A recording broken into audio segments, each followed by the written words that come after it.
할렐루야. 우리 지난주에 배운 내용을 한번 복습을 하겠습니다.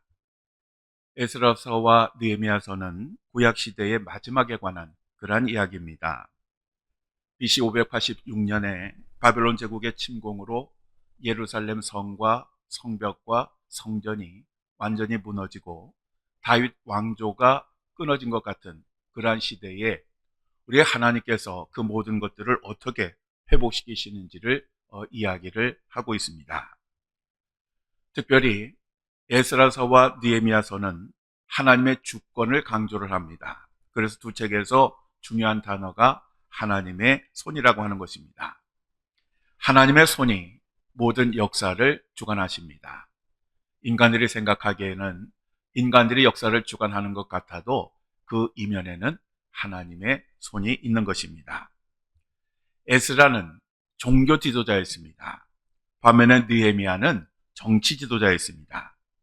에스라가 무너진 성전을 재건하였다면 느헤미야는 무너진 성벽을 재건하였습니다.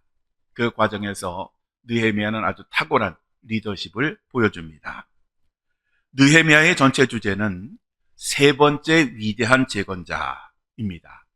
이 느헤미야는 유다 백성들을 이끌고 세 번째로 귀환한 지도자였고 예루살렘 성벽을 재건한 그러한 지도자였습니다. 이 느헤미야는 처음에 예루살렘 총독으로 와서 12년 동안 사역을 한 후에 다시 아닥사스다 왕에게 돌아갔다가 1년 후에 다시 예루살렘으로 총독으로 와서 강도 높은 그러한 개혁을 추진을 하게 됩니다. 이 느헤미야는 제사장도 아니고 선지자도 아닌 오늘날로 말하면 평신도였습니다. 그럼에도 불구하고 하나님께 주신 그 사명을 잘 감당을 하였습니다. 지난주에 공부한 느헤미야서 1장부터 3장까지의 소주제는 위대한 계획들입니다. 느헤미야 1장의 내용은 예루살렘에 다녀온 동생 하나니로부터 예루살렘 성이 허물어지고 불탔다고 하는 그러한 소식을 듣고 이 느헤미야가 너무너무 가슴 아파합니다. 그래서 그 이후로 슬퍼하고 금식하면서 4개월 동안 기도를 합니다. 그러면서 하나님의 응답을 기다렸습니다. 이 느헤미야는 결단코 하나님 앞서는 그런 사람이 아니라 항상 하나님께서 말씀하시면 행하는 그런 사람이었습니다. 이러한 느헤미야의 기도를 들으신 하나님이 바사 제국의 아닥사스다 왕의 마음에 감동을 주셨습니다. 그래서 아닥사스다 왕은 느헤미야를 예루살렘 총독으로 임명하고 왕의 조서와 그리고 건축에 필요한 목재를 지원해 주었을 뿐만 아니라 그가 안전하게 예루살렘으로 가도록 군대까지 지원을 해 주었습니다. 이렇게 하나님의 도우심으로 총독의 신분으로 예루살렘에 부임한 느헤미야는 즉시 예루살렘 성의 상황을 정확하게 파악하였습니다.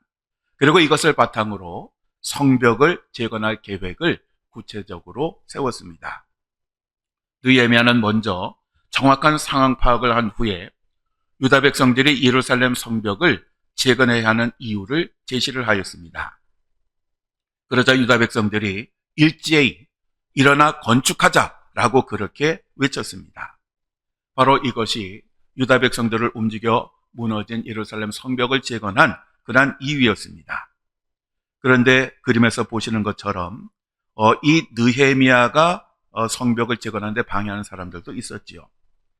느헤미야는 어쨌든 그 사람들의 사기를 진작시킨 후에 성벽을 재건하는 방법을 제시하였는데 그것은 자기 집 앞에 있는 성벽 부분을 재건하게 하는 것이었습니다. 그래서 사람들에게 자신들이 공사해야 할 부분을 할당을 하였습니다.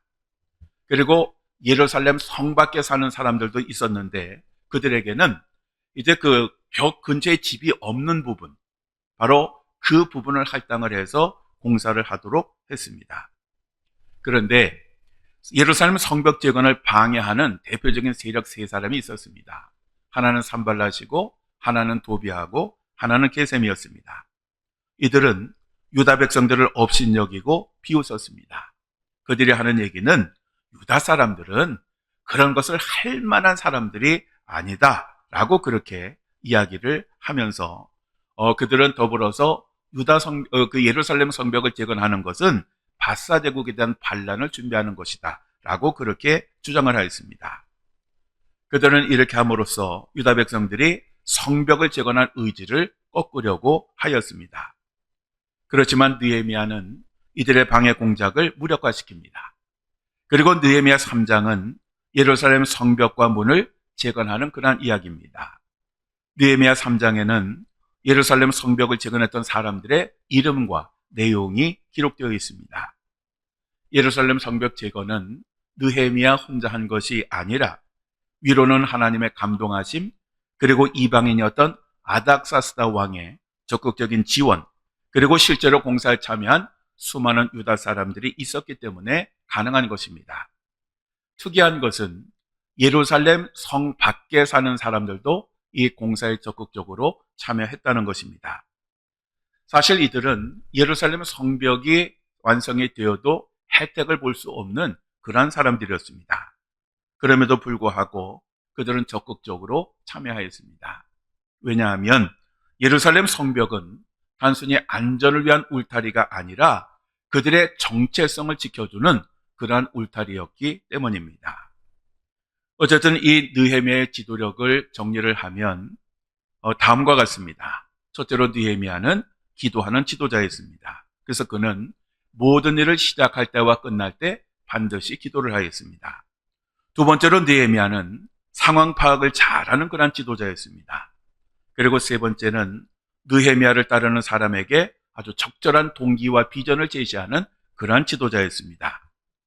그렇게 함으로써 사람들이 자발적으로 참여하도록 유도하였습니다. 그리고 네 번째로 느헤미야는 문제를 피하지 않고 적극적으로 극복하는 그러한 지도자였습니다. 자, 여기까지가 지난주에 공부한 그런 내용입니다. 여러분 기억 잘 나시나요? 잊어버리셔도 괜찮습니다. 트리니티 성경 공부는 세세한 것을 기억하는 성경 공부가 아니고요, 성경의 전체적인 흐름을 볼 수 있도록 하는 것이 목적입니다. 그것만 볼 수 있다면, 세부적인 것을 잊어버리면 다음에 또 기억하면 되죠. 자, 그러면 오늘 공부를 하겠습니다. 오늘은 느헤미야서 4장부터 6장까지를 공부하는데, 이 4장부터 6장까지의 소주제는 강력한 방해입니다. 즉 느헤미야 4장부터 6장까지는 무너졌던 예루살렘 성벽을 재건하는 과정에 있었던 여러 방해에 관한 그러한 이야기를 다루고 있습니다. 느헤미야가 바사 제국의 아닥사스다 왕으로부터 총독으로 임명이 되어서 예루살렘에 돌아와 성벽을 재건하려고 하자 아까 말씀드린 산발랏과 도비아와 그 게셈이 아주 앞장서서 방해를 하였습니다. 이 산발랏이라고 하는 사람은 사마리아 여자와 그 다음에 아수르 제국에 의해서 다른 나라에서 사마리아로 강제 이주돼 왔던 아수르 남자와 사이에서 결혼해서 낳은 그런 아들이었습니다. 당시 산발랏은 사마리아 총독이라고 하는 굉장히 높은 그런 지위에 있었습니다. 그리고 이 사마리아는 예루살렘 북쪽에 있는 그러한 곳이었습니다. 느헤미야가 총독으로 부임하기 전에 이 예루살렘은 사마리아의 그 아래에 있었습니다. 그러니까 사마리아가 예를 들어서 경기도라고 하면 예루살렘은 경기도에 속한 시, 바로 이런 개념이었습니다.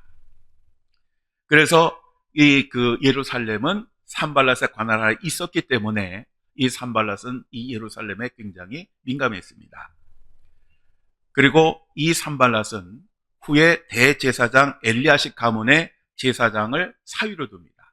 그래서 그는 이러한 것을 교두보로 해서 종교적인 문제에도 관여하려고 하였습니다. 느헤미야는 후에 이러한 상황을 파악하고 이 산발랏의 사위의 제사장 직분을 박탈을 했습니다.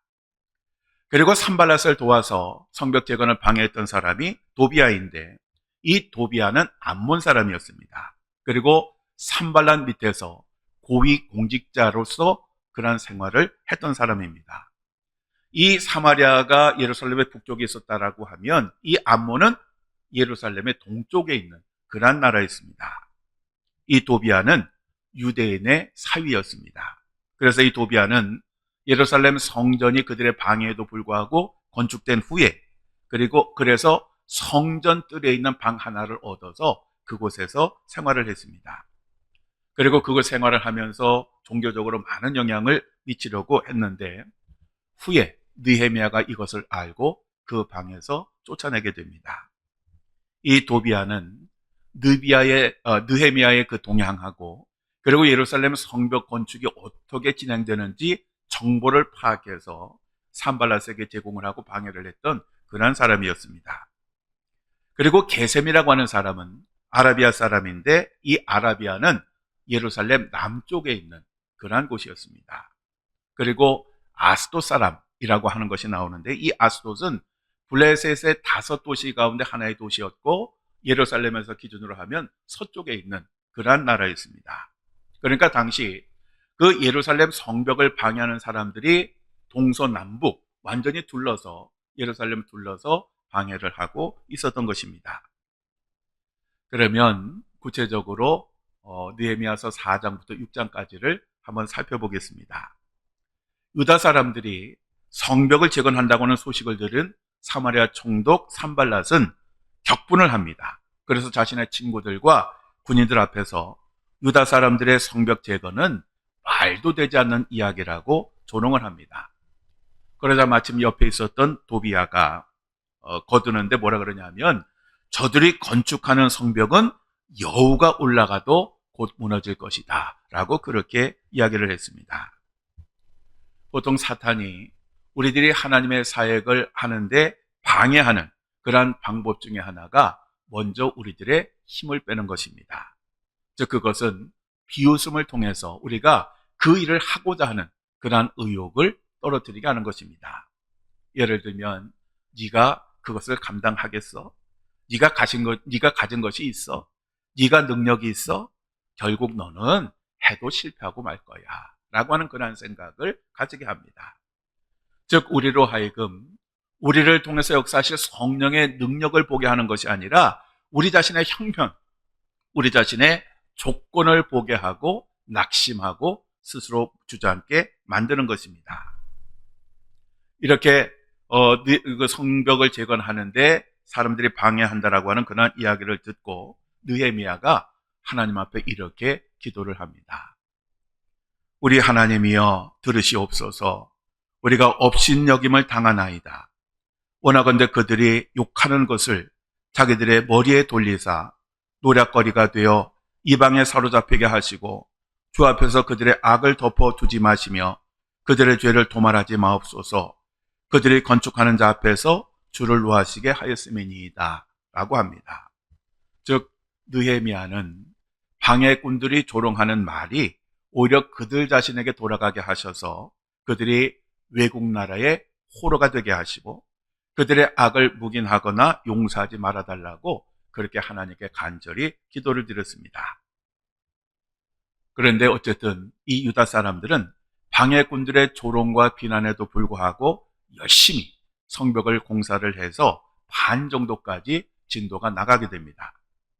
그러자 산발랏과 도비아와 아라비아 사람들과 암몬 사람들과 그리고 아스돗 사람들이 분노를 합니다. 그리고 예루살렘 동서남북의 사이가 난리가 났습니다. 하다가 지치고 안 할 줄 알았는데 아주 착실하게 그렇게 진행을 해가니까 그들이 놀랐던 것입니다. 그래서 이번에는 조롱이 아니라 예루살렘 성을 직접 군사력을 동원해서 공격함으로써 성벽을 더 이상 쌓지 못하게 하려고 계획을 세웁니다. 그러자 느헤미야는 또다시 하나님께 기도를 한 후에 경계병을 세워서 방해꾼들의 공격을 하는지 살피도록 했습니다. 그런데 예상치 않은 문제가 생깁니다. 그것은 성벽 공사를 하던 유대 사람들이 지치기 시작한 것입니다. 그들은 너무 피곤하니까 자신들은 성벽을 완공할 수 없을 것이다 라고 그렇게 하면서 서서히 불평하고 원망을 하였습니다. 사탄은 우리가 하나님의 일을 할 때에 그 목표가 아니라 우리 자신을 바라보게 합니다. 그래서 우리가 하나님의 일을 하는 날 얼마나 피곤한지를 느끼고 거기에 집중을 하게 합니다. 그래서 우리는 너무 피곤하고 힘들어서 도저히 할 수가 없을 거야 라고 그렇게 생각을 하게 합니다. 사실 우리가 하나님의 일을 열심히 하면 지치는 것은 당연한 것입니다. 육신을 가진 인간이 열심히 일을 하는데 어떻게 지치지 않을 수가 있겠습니까? 열심히 할수록 탈진하는 것은 당연한 것입니다. 그런데 문제는 이러한 생각에 전적으로 빠지게 되면 자신들이 사역 때문에 쉬지 못하는 것에 대해서 불평을 하게 됩니다. 예전에는 교회마다 주일 오전 예배를 마치면 교인들이 함께 공동 식사를 했습니다. 근데 요즘은 그 식사를 준비할 봉사를 할 사람들이 없어서 많은 교회가 식사를 하지 않고 있습니다. 그리고 성가대나 교사나 찬양단을 하게 되면 다른 사람들보다 교회에 일찍 와서 다른 사람들보다 늦게 가게 되기 때문에 이제는 이러한 것들을 기피하는 그러한 현상들도 많이 나타나고 있습니다. 우리 하나님은 우리들을 구원하시기 위해서 모든 것을 쏟아 부으셨습니다. 아주 남김없이 아낌없이 우리들에게 주셨습니다. 그런데 우리들은 이제는 피곤하다는 이유로, 힘들다는 이유로 하나님 앞에 우리들의 전부를 드리는 것이 아니라 일부만 드리려고 하는 것입니다. 바로 이러한 마음이 사탄이 우리들로 하여금 하나님의 일을 하지 못하게 만드는 전략 가운데 하나인 것입니다. 일단 불평의 마음이 우리 안에 들어오게 되면 감사의 마음이 사라지게 됩니다. 또 감사의 마음이 사라지게 되면 전에는 하나님께서 그 주신 사명이 너무 귀하고 감사해서 기쁨으로 했는데 불평불만이 생기게 되면 이 사역을 정말 내가 해야 될까? 하나님께서 정말 내게 맡겨주신 것이 맞나? 라고 하면서 회의를 느끼게 됩니다. 그래서 그 이후로는 열심히 하지 않다가 결국 그 사역을 그만두거나 교회를 떠나는 경우도 있습니다. 어쨌든 이 예루살렘 성벽 공사를 방해하려고 하는 방해꾼들은 이제 기습 공격을 해서 그 공사를 멈추게 하려고 계획을 구체적으로 짜고 있었습니다. 그런데 이러한 계획을 그들 주변에 사는 유대인들이 파악을 하고 느헤미야에게 계속 보고를 했습니다. 그러자 느헤미야는 사람들에게 칼과 창과 활로 무장을 시키고 그들을 적절한 위치에 배치를 하였습니다. 그렇게 했는데 느헤미야가 가만히 보니까 사람들이 두려워하고 있었습니다. 왜냐하면 사실 그들은 적들의 공격을 방어할 수 있는 그 성벽이 완성되지도 않았고 또 군사적인 그런 훈련을 제대로 받지 않았기 때문에 무기에도 익숙하지 않은 그런 사람들이었습니다. 그러니 어떻게 보면 그들이 전쟁을 앞두고 두려워하는 것은 지극히 당연한 것이었습니다. 그래서 느헤미야가 이런 것을 보고 지도자들과 사람들에게 세 가지를 강조합니다. 첫째는 두려워 말라, 둘째는 주를 기억하라, 세 번째는 싸우자라고 하는 것입니다. 즉 전능하신 하나님이 우리를 도울 것이니 적을 두려워하지 말고 우리의 가족과 가정을 위해서 용감히 싸우자라고 그렇게 외쳤습니다. 그러니까 이러한 이야기를 들은 유대 사람들이 다시 힘을 냅니다. 그렇구나. 우리가 사랑하는 가족들을 위해서 가정을 위해서라도 우리가 열심히 해야 되겠구나 이렇게 생각을 하고 열심히 다시 성벽 쌓기를 진행을 합니다. 이러한 소식이 방해꾼들에게 전해졌고 이때부터 하나님께 적극적으로 개입하셔서 방해꾼들이 예루살렘을 무력으로 공격하려고 하던 그 계획을 하지 못하게 하셨습니다. 그러자 유다 사람들이 다시 공사 현장으로 돌아가서 성벽을 쌓기 시작하였습니다.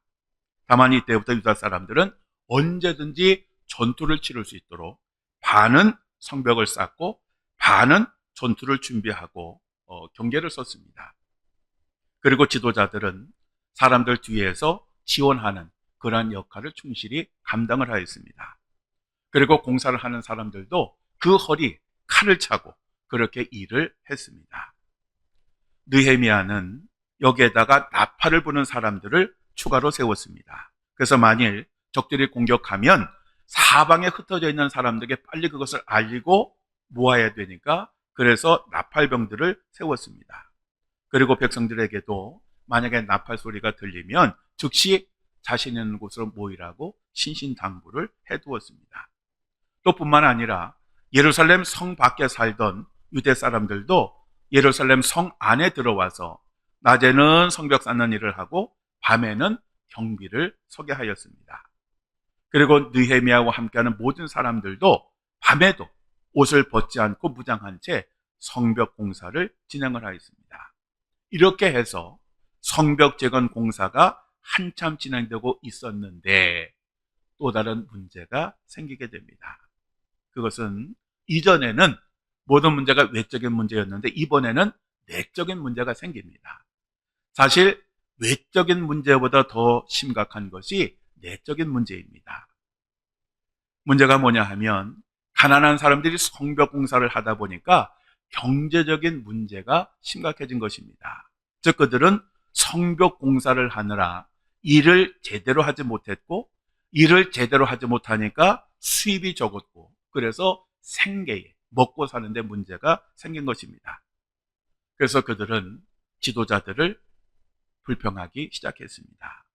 그 불평 내용은 크게 세 가지였습니다.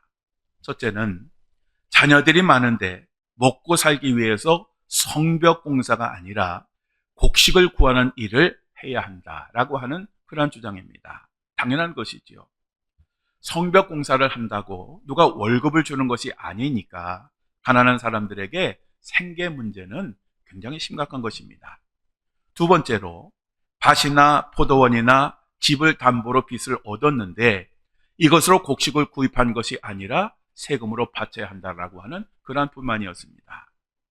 왜냐하면 마침 그때 흉년이 들어서 이제 그 돈도 수입도 줄었는데 그들에게 주어진 세금은 줄어들지 않았기 때문에 그렇습니다. 그래서 그들은 빚을 내봐야 그 빚으로 세금을 내야 되니 얼마나 답답하고 화가 났겠습니까?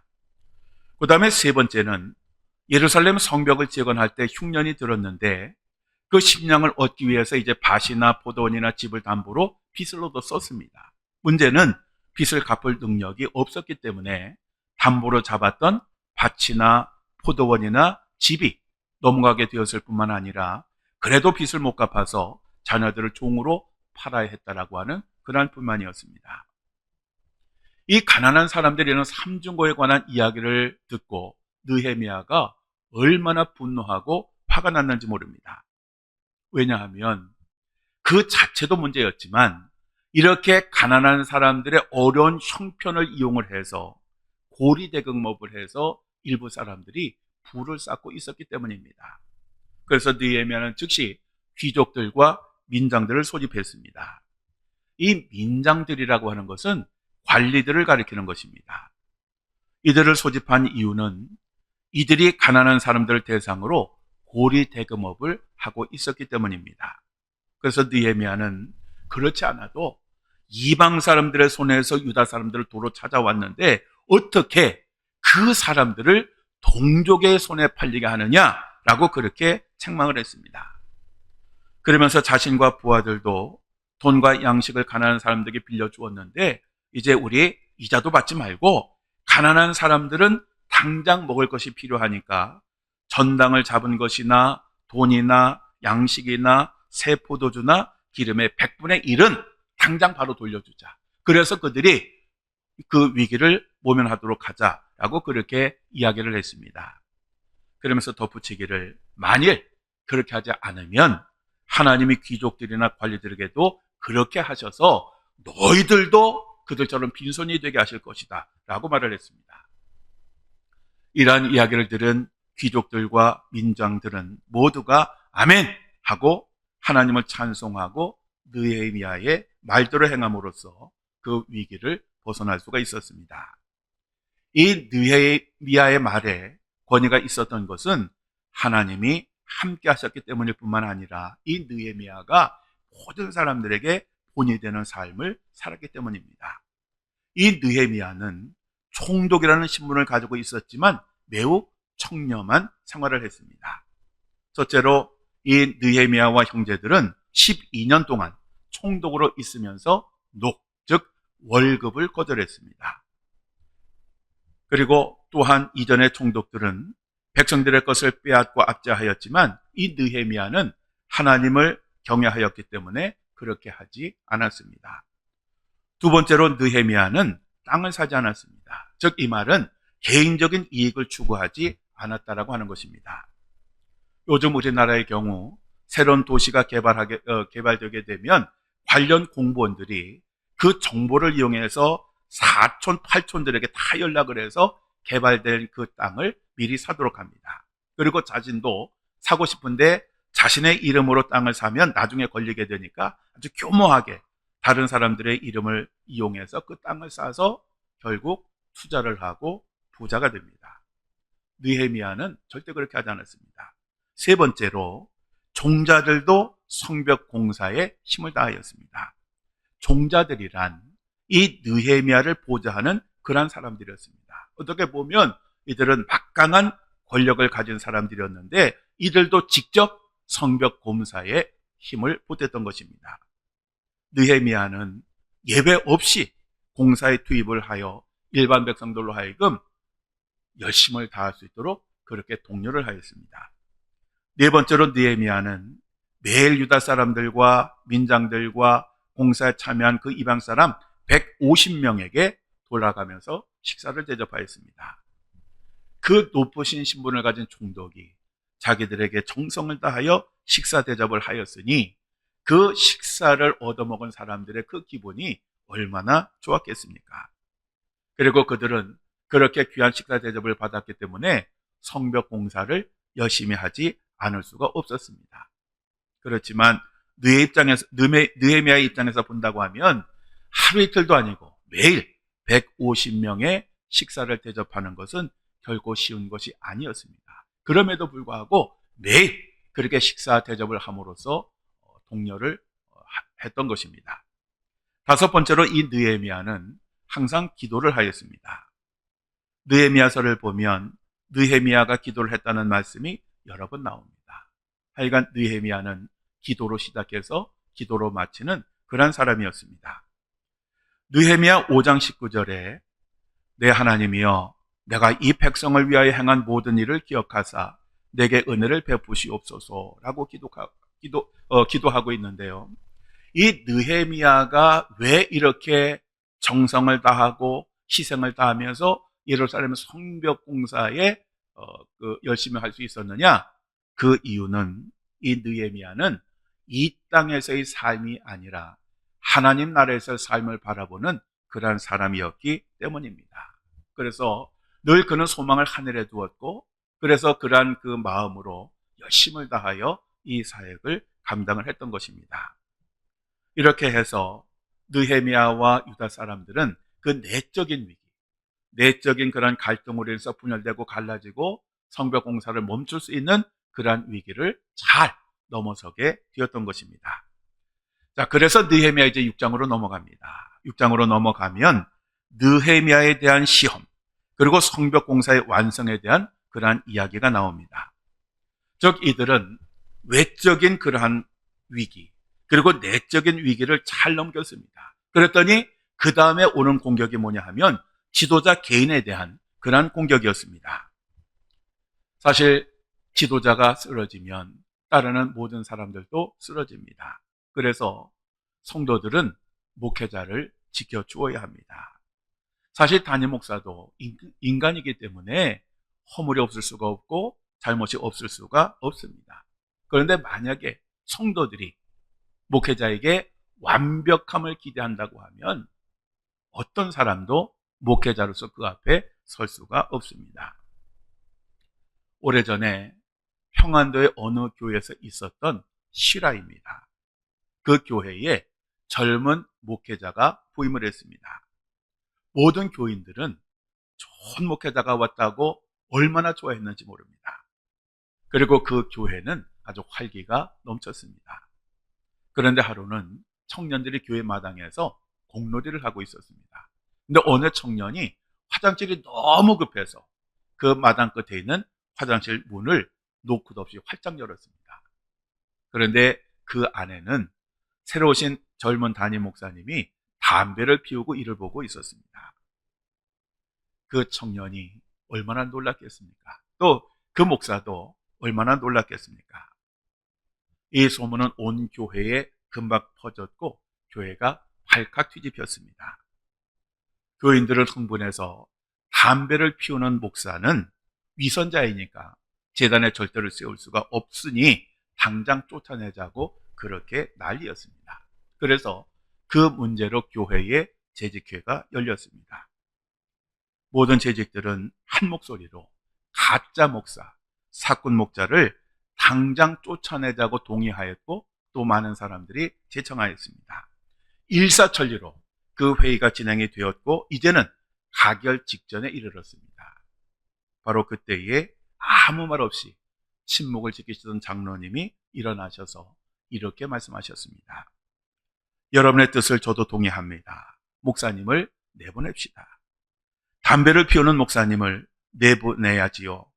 그렇지만 목사님도 가족이 있으시고 집도 없는데 당장 어디로 가며 또 담배를 피우다가 쫓겨난 목사님을 어느 교회에서 모셔가겠습니까? 저는 목사님을 담배 끊을 때까지만 모시고 담배 끊으신 다음에 보내는 것이 좋다고 생각합니다.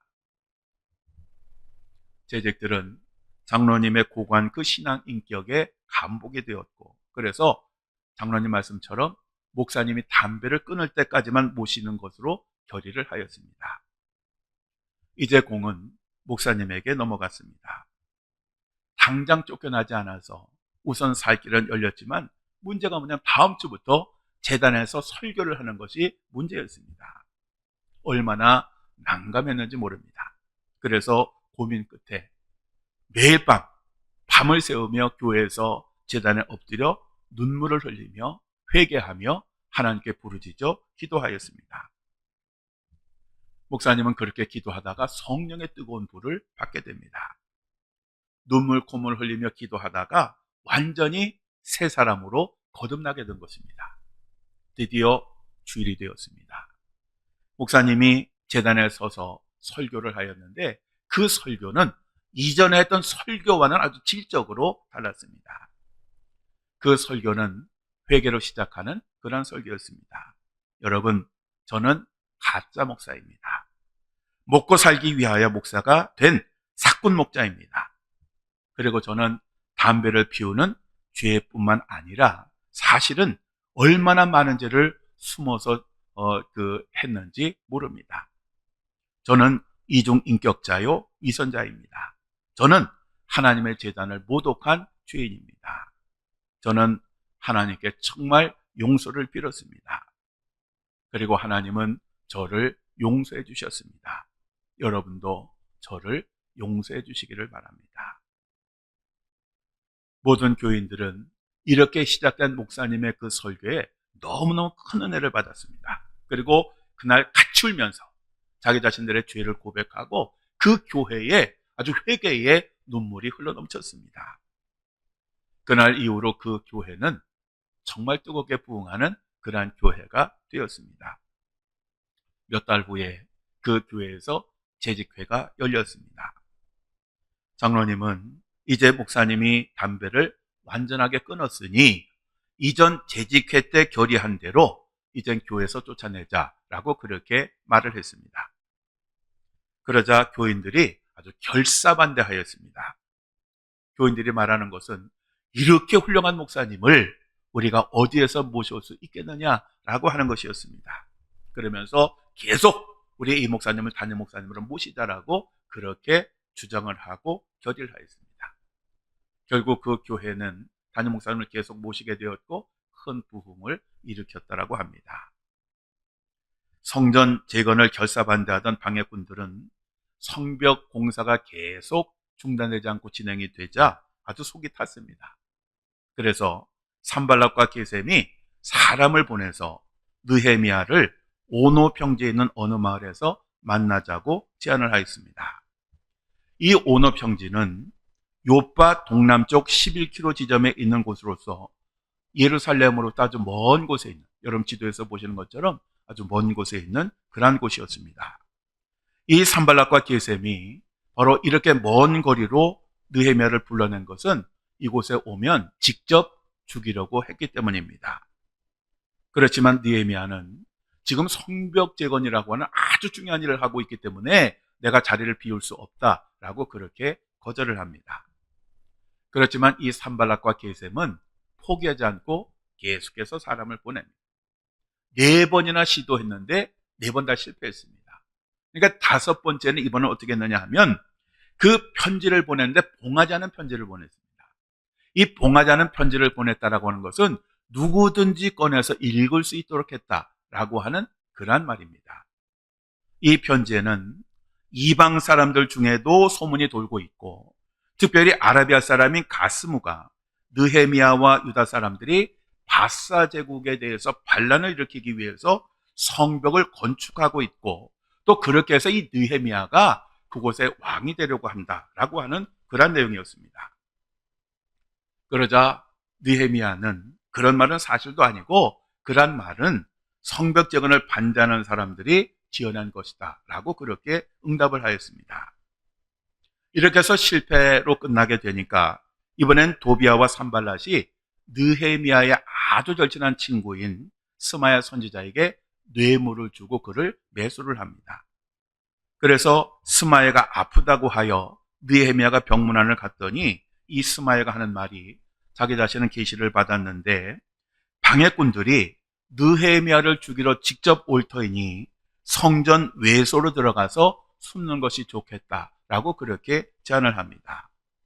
성전 내소는 지성소이고 성전 외소는 성소입니다. 이 성전 내소든 성전 외소든 제사장만이 들어갈 수 있었지 다른 사람은 들어갈 수가 없었습니다. 스마야는 이 느헤미야로 하여금 율법을 어기도록 유도를 했던 것입니다.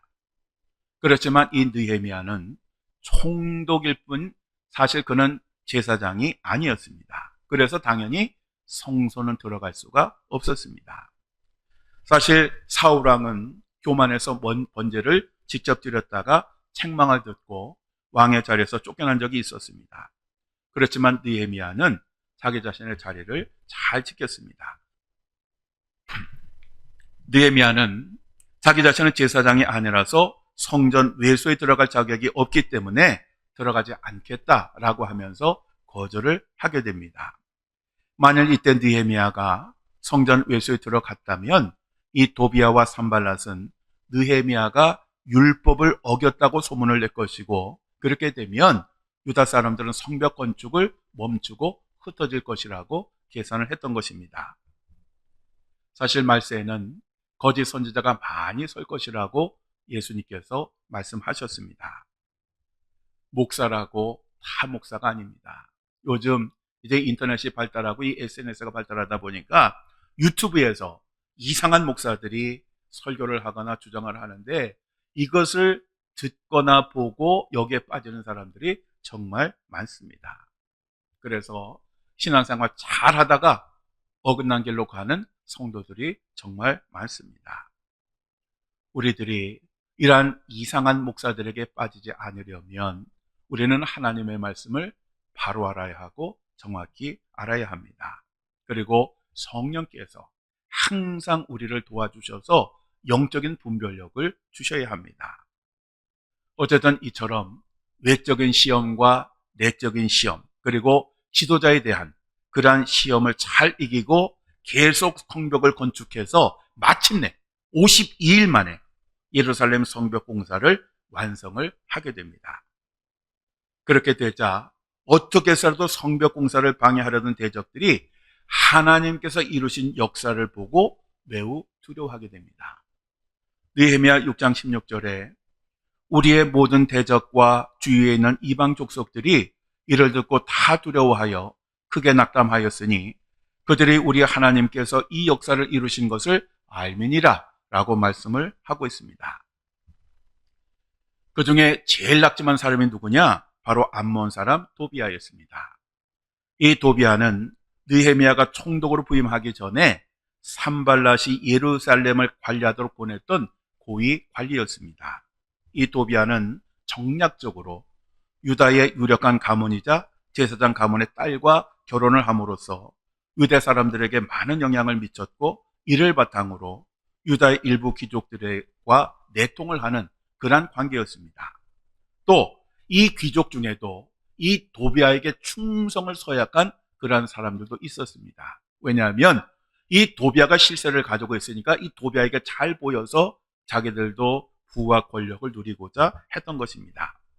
그래서 그들은 느헤미야가 와서 일을 추진을 하자 그 느헤미야가 어떻게 움직이는지, 그리고 성벽 공사가 어떻게 진행이 되는지, 사람들이 어떤 반응을 보이고 있는지 그 정보를 수시로 넘겼습니다.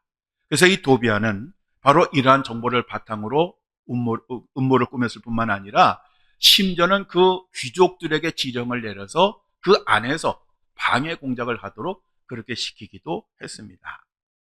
그래서 이 배신자들은 이 느헤미야와 도비아 사이에서 때로는 좋은 칭찬하는 말을 합니다. 즉 느헤미야에게 도비아라고 하는 사람은 그렇게 나쁜 사람이 아니고 나름대로 좋은 생각을 가지고 있고 좋은 의도를 가지고 있다라고 그렇게 치장을 해서 이야기를 합니다. 또 반면에 이 도비아가 보낸 편지를 가지고 느헤미야를 협박하기도 했습니다. 어쨌든 이렇게 여러 가지 방해 공작을 펼쳤음에도 불구하고 그 예루살렘 성벽이 52일 만에 완공이 되었으니 이들의 입장에서 본다고 하면 얼마나 허무했겠습니까? 바로 지금 그림에서 보시는 것이 52일 만에 완공한 예루살렘 성벽의 모습입니다. 결국 역사를 주관하시는 하나님께서 모든 방해 공작을 무력화시키고 하나님의 뜻과 계획을 따라서 52일 만에 예루살렘 성벽을 완공하게 하셨던 것입니다. 바로 이런 하나님이 저와 여러분이 믿는 하나님이시고 오늘도 함께 하시는 그러한 하나님이십니다. 할렐루야.